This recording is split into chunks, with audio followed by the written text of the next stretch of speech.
Okay, welcome back to the channel, everyone. I hope that you're having a lovely day out there. Today we're continuing on listening to more Joni Mitchell because it's always a good time to listen to her. And we're going to listen to The Hissing of Summer Lawns with the next track, The Jungle Line. Okay, so because it's not on Spotify, I have to use YouTube to listen to Joni Mitchell's music, right? So I always preload it, that way I can let the ad run through on my, my end, let it run through so I can actually get to the song, so we can just like click it and go. All right, so literally 2 seconds of the song played, okay? 2 seconds of the song played. I don't know what kind of sound it was. It sounded like, I hope this isn't messed up or something, like a bad recording. I'm looking at the comments. It doesn't seem like it is. But the sound was like, burr, burr, burr, burr, burr, burr. I don't know. It sounded really interesting. So I'm curious to see where this goes. Let's give it a listen. We'll talk about it after. Here we go, guys. Oh, hold on. I got to back it up again. Here we go. Hold on. Let's try to see if that works. Like right there.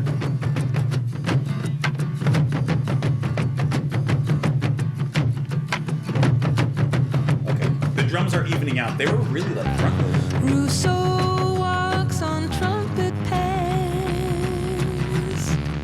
safaris to the heart of all that jazz.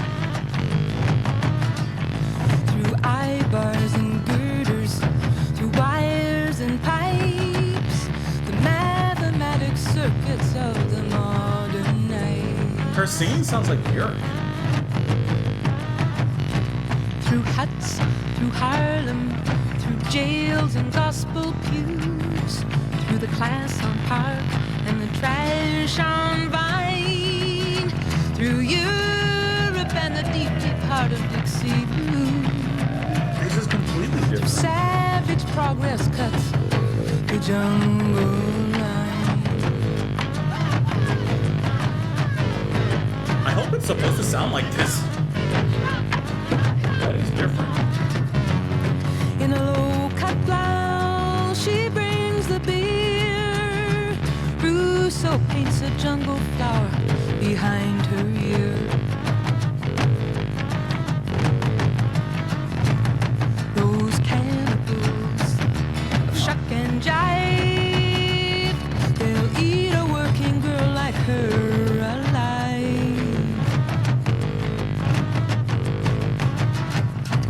With his hard-edged eyes and his steady hand, he paints the cellar full of ferns and orchid vines, and he hangs them above a five-piece band. He hangs it up above the jungle line. Sound like war drums. This weird synth that's happening too.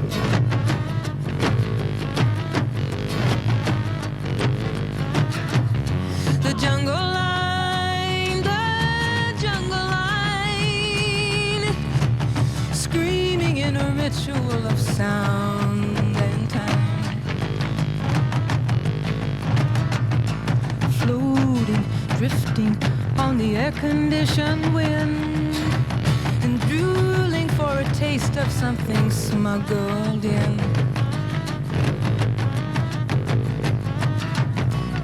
Pretty women funnel through valves and smoke, coy and bitchy, wild and fine, and charging elephants and chanting slaving boats, charging, chanting down the jungle line.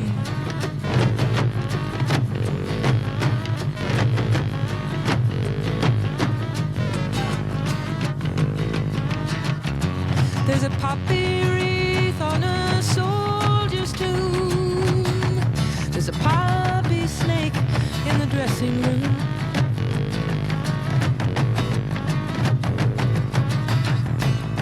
Poppy poison, poppy tourniquet.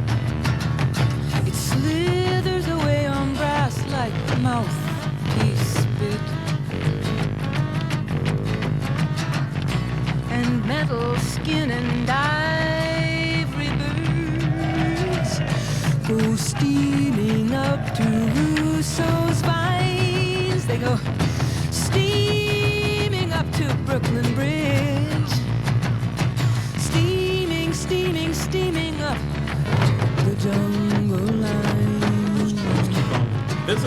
is interesting.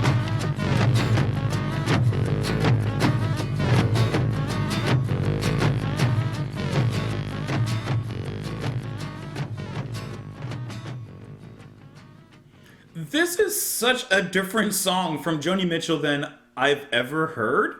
This is her in completely unexplored territory, at least once again from what I've heard. I have never heard her perform in this, I don't even know, like electronically influenced experimental dimension. I don't know. She's experimenting. This is so interesting to listen to. So I want to do this really quick because like really this is kind of different. I just want to make sure that the video I found is representative of how the song sounds. So I'm just choosing another link on YouTube just to make sure that like... Okay, so it does sound like that in the beginning. I want to make sure that my first time hearing this song was representative of how I should hear it. Okay, this is really surprising. So you have the drums that come in, which sound like African war drums, which are very strong, and they constantly have this ebb and flow when it comes to the volume, where they kind of back off a little bit, maybe giving more room to her voice, and then when they come more forward, as you hear in the beginning, they are very forward on the front lines, like boosted, like it's distorted, and then it backs off kind of where it normally stays, and it kind of ebbs and flows there.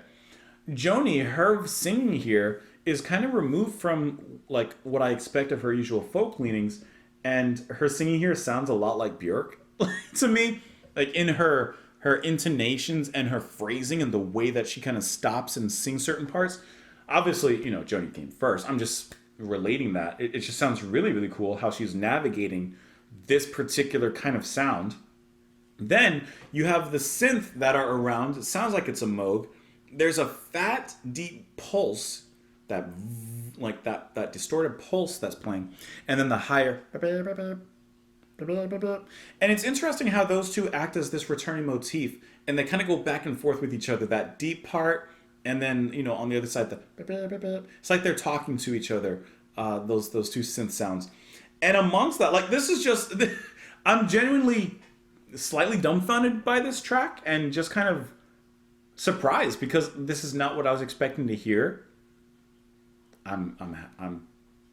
This leaves me extremely curious. What else am I missing from Joni Mitchell? I mean, obviously I'm missing a lot, but this is just not a direction I expected her to go in.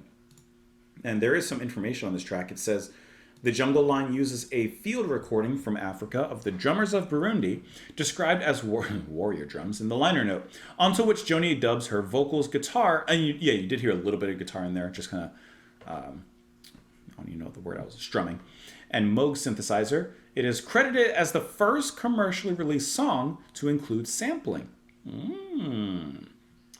So this is, according to this, the first song to become popular that included sampling. That's kind of cool. Rousseau walks on trumpet paths, which it does sound like big brass in a lot of moments here. Safaris to the heart of all that jazz. Through eye bars and girders, through wires and pipes, the mathematic circus of the modern nights. Through huts, through Harlem, through jails and gospel pews, through the class on Park and the trash on Vine, through Europe and the deep, deep heart of Dixie Blue, through savage progress cuts the jungle line. In a low-cut blouse, she brings the beer. Rousseau paints a jungle flower behind her ear. Who's Rousseau, probably, is how I pronounce it. Henry Julien Felix Rousseau was a French post-impressionist naive painter who gets recognition as a self-taught genius after his death. So that makes sense about why he's painting a jungle flower behind her ear. Okay, inspiration. Those cannibals of shuck and jive, they'll eat a working girl like her alive. With his hard-edged eye and his steady hand, he paints the cellar full of ferns and orchid vines. And he hangs a moon above a five-piece band. He hangs it up above the jungle line. So even though I'm not familiar with his paintings, or maybe I have seen them in passing, I don't know. It seems that this is him, of course, getting inspiration for his paintings. The way that Joni's writing about what he's seeing and what he's painting probably has some actual real-life connection to some of his paintings. Like, I'm sure if you're familiar with his work, you know exactly what she's singing about when talking about the moon hanging above a five-piece band, etc., etc. The jungle line, screaming in a ritual of sound and time, floating, drifting on the air-conditioned wind, and drooling for a taste of something smuggled in. Pretty women funneled through valves and smoke, coy and bitchy, wild and fine. And charging elephants and chanting slave boats, chanting down the jungle line. I'm really just thinking that this is probably either a scene, and once again, I feel like this has a lot more relevance if you know of the artist. Like perhaps he went to certain countries in Africa and got certain inspirations for his paintings, and that's kind of what they're talking about. I don't know. Or this may be a painting itself. There's a poppy wreath on a soldier's tomb. There's a poppy snake in a dressing room. Poppy poison, poppy tourniquet. It slithers away on brass like mouthpiece spit. Interesting. And metal skin and ivory birds go steaming up to Rousseau's vines. They go steaming up to Brooklyn Bridge, steaming up the jungle line. So, a poppy wreath on a soldier's tomb, poppy snake in a dressing room, poppy poison, poppy tourniquet. It slithers away like brass on a mouthpiece spit. That I'm not quite sure what it is. Because at first I was thinking like drugs, like, poppies, like opium and stuff, right? But like the poppy snake, maybe poppy being used for like, yes, it can be used for good, but also for bad. And she's kind of directing the contrast of it. Maybe. I'm not quite sure on that end. I'm not quite sure. Like poppy wreath on a soldier's tomb, death. A poppy snake in a dressing room. Well, I would imagine a snake bite from something venomous would kill you. Poppy poison, there you go. Poppy tourniquet, but also something to help you, to heal you. So I feel like she's kind of playing with the good and the bad of that. But it relates in some other way, some completely, genius way that I'm missing. But obviously it's down there, and I don't know.